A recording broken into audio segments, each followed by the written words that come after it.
Bismillahirrahmanirrahim. Assalamualaikum warahmatullahi wabarakatuh. Alhamdulillah, alhamdulillahilladzi arsala rasulahu basyira wa nadhira wa da'iyan ilallahi biiznihi wa sirajan munira. Asyhadu an la ilaha illallah wahdahu la syarikalah syahadatan nahya biha wa namutu biha wa nub'atsu biha insyaallah. Wa asyhadu anna Muhammadan abduhu wa rasuluh alladzi 'addal amanah wa ballaghar risalah wa nasha lil ummah wa jahada fillahi haqqa jihadih lailuha kanahariha la yadhilu anha illa khaliq. Alhamdulillah teman-teman semua, kali ini kita akan membahas tema penghormatan terhadap ilmu dan orang alim ataupun guru. Bismillah, kita mulai. Ya'lam bi anna talibal ilmi la ya'lam bi anna talibal ilmi la yanalul ilma wa la yantafi'u bihi illa bi ta'dhimil ilmi wa ahlihi wa ta'dhimil ustaz wa tawqirihi. Nah, ketahuilah bahwa para penuntut ilmu itu tidak akan memperoleh ilmu, la yanalul ilma wa la yantafi'u bihi, dan tidak akan dapat mengambil manfaat daripada ilmu itu sendiri illa kecuali bita'zimil ilmi, dengan kita menghormati ilmu itu sendiri, wa ahlihi, dan ahli ilmu dalam hal ini adalah guru, wa ta'zimil ustaz wa tawqirihi, dan menghormati ustaz ataupun guru, wa tawqirihi. Qala Aliyu karramallahu wajhah, ana abdu man 'allamani harfan wahidan in syaa'a ba'a wa in syaa'a a'taqa wa in syaa'a istarafa. Sebagaimana kata Sayyidina Ali karramallahu wajhah, berkata, aku adalah hamba sahaya. Ana abdu man 'allamani harfan, bahwa orang yang mengajariku walau hanya satu huruf, wahidan, harfan wahidan, insya'a ba'a wa insya'a a'taqa wa insya'a istaraq. Jika dia mau, silahkan menjualku, atau merendahkan, memerdekakan aku. Fa inna man 'allamaka harfan mimma tahtaju ilaihi fid din fa huwa abuka fid din. Sebab guru yang mengajarimu satu huruf yang kamu butuhkan dalam agama, fahuwa abuka fiddin, maka dia adalah bapakmu dalam agama. Wa kana ustadzuna Syekhul Imam Sadiduddin Asy-Syirazi yaqul qala masyayikhuna man arada ay yakuna ibnuhu aliman fayanbaghi ay yura'il ghuraba minal fuqaha.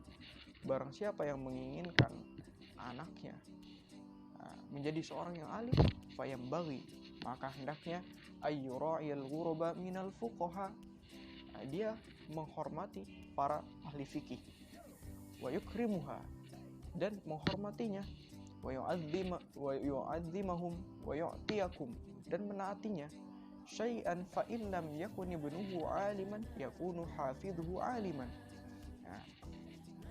Jika ternyata anaknya ini tidak menjadi seorang yang alim, maka cucunya yang akan menjadi orang alim. Bahwa ilmu itu zuyina li ahliha, penghias bagi pemiliknya. Nah, ketika tidak dimiliki oleh pemiliknya, maka dia akan turun kepada cucunya dengan kehormatan ilmu dan kemuliaan ilmu ini sendiri. Masya Allah. Wa min tawqiril muallim alla yamshi'a amamahu wa la yajlisa makanahu. Dan daripada cara menghormati muallim, seorang guru, adalah alla yamshi'a amamahu, hendaknya kita tidak berjalan di depannya, wa la yajlisa makanahu, dan tidak menduduki tempat di mana ia duduk, wala yabtadi al-kalam indahu illa bi'idni, dan tidak memulai suatu percakapan kecuali dipersilahkan untuk berbicara ataupun wala yabtadi al-kalam indahu illa bi'ilmihi. Tidak memulai suatu percakapan kecuali dipersilahkan atau dengan seizin seorang guru. Wala yukthirul kalamu indahu, dan hendaknya tidak yukthirul kalam, tidak banyak berbicara. Indahu wala yas'ala syai'an indal malalatihi wa yura'iyal waqt wala yaduqqal bab bal yasbir hatta yakhruj. Dan hendaknya seorang penuntut ilmu atau seorang murid tidak mengetuk pintu seorang guru, tapi dia menunggu guru itu keluar dengan kesabaran. Tadi adalah contoh daripada cara kita untuk menghormati guru. Falhasilu annahu yatlubu ridahu wa yajtanibu sakhatahu wa yamtathilu amrahu fi ghairi ma'siyatillah. Alhasil dari dengan cara kita menghormati guru, menghormati ilmu, seorang penuntut ilmu harus mencari ridho. Annahu yatlubur ridahu, mencari ridhonya, keridoan daripada guru, dan harus menjauhi hal-hal yang menyebabkan guru itu murka. Kita harus menjaga sekali hati daripada guru ini. Maka apa sebabnya ketika apa hasilnya atau dampaknya ketika guru itu murka? Maka doanya akan terkabul. Hati-hati dengan doa orang yang berilmu, seorang alim, seorang ustaz. Dan ada satu kisah juga, ada seorang guru, beliau syekh bernama Burhanuddin. Nah, beliau pengarang daripada kitab Al-Hidayah. Datang seorang pejabat di Bukhara dalam satu majlis. Seorang temannya itu melihat, kok dalam majlis ini pejabat ini dia sering sekali berdiri tanpa sebab gitu. Maka temannya ini bertanya, apa yang kau lakukan demikian? Nah, maka seorang ini menjawab, aku telah melihat anak daripada guruku bermain di jalan, maka aku berdiri sebagai bentuk penghormatanku terhadap guruku. Nah, Masya Allah sekali. Harta bukan hanya kita menghormati gurunya saja, tapi kita menghormati anaknya, menghormati kerabatnya. Masya Allah, ini akhlak yang dibangun daripada ulama-ulama zaman dahulu. Wa min ta'zimil ilmi ta'zimul kitab. Termasuk menghormati ilmu, kita juga harus dianjurkan menghormati daripada kitab. Nah, tadi sebagaimana judul di awal, menghormati ilmu dan guru. Jadi menghormati guru sudah kita bahas apa saja contohnya, seperti tidak berjalan di depannya, tidak duduk di tempat ia biasa duduk, tidak mengetuk pintu tapi kita sabar menunggu dia keluar, kemudian tidak banyak berbicara dan lain sebagainya. Adapun sekarang adalah yang kita bahas ta'zimil kitab,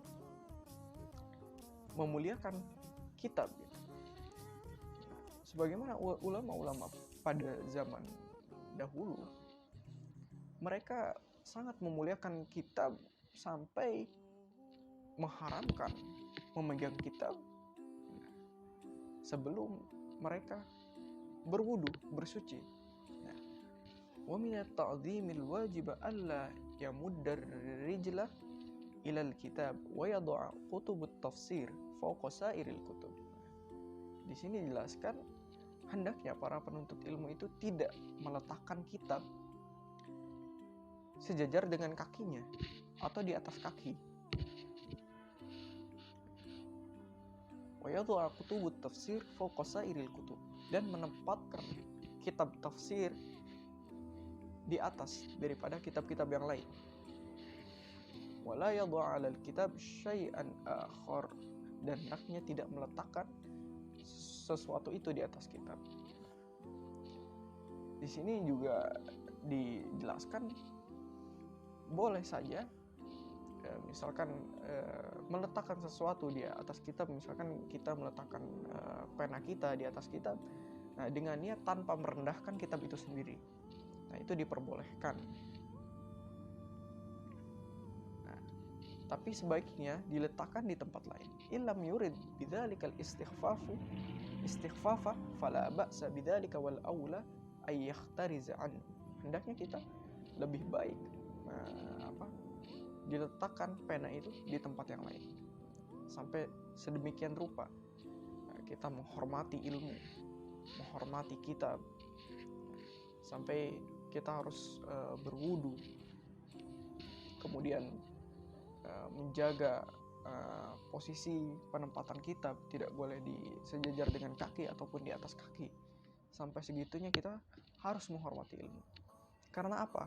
Ketika kita telah menghormati ilmu, kita telah menghormati guru, nah maka insya Allah akan mudahkan kita, Allah akan memberikan cahaya kepada kita. Wa yanbaghi an la yakuna fil kitab syai'un minal humrah fa innaha sani'ul falasifah la sin'us salaf. Nah, seharusnya di sini ditekankan bahwa tidak boleh kita memakai tinta merah dalam menulis kitab, karena hal itu kebiasaan para filsuf. Nah, mungkin ini cikal bakal daripada kebiasaan yang sering kita lakukan. Misalkan sering kita temukan seorang guru melarang, waktu zaman kita sekolah dasar, melarang menggunakan tinta merah. Nah, mungkin karena ini. Dan ini bukan kebiasaan ulama salaf. Nah, wa min masyayikhina man karihal isti'mal murakkabil ahmar. Nah, dan bahkan para guru-guru kami, di sini dijelaskan para guru kami ada yang tidak memakai kendaraan berwarna merah, sampai segitunya gitu, menjaga. Nah, mungkin hanya itu yang bisa saya sampaikan. Kurang lebihnya mohon maaf. Wallahu ta'ala a'lam. Wassalamualaikum warahmatullahi wabarakatuh.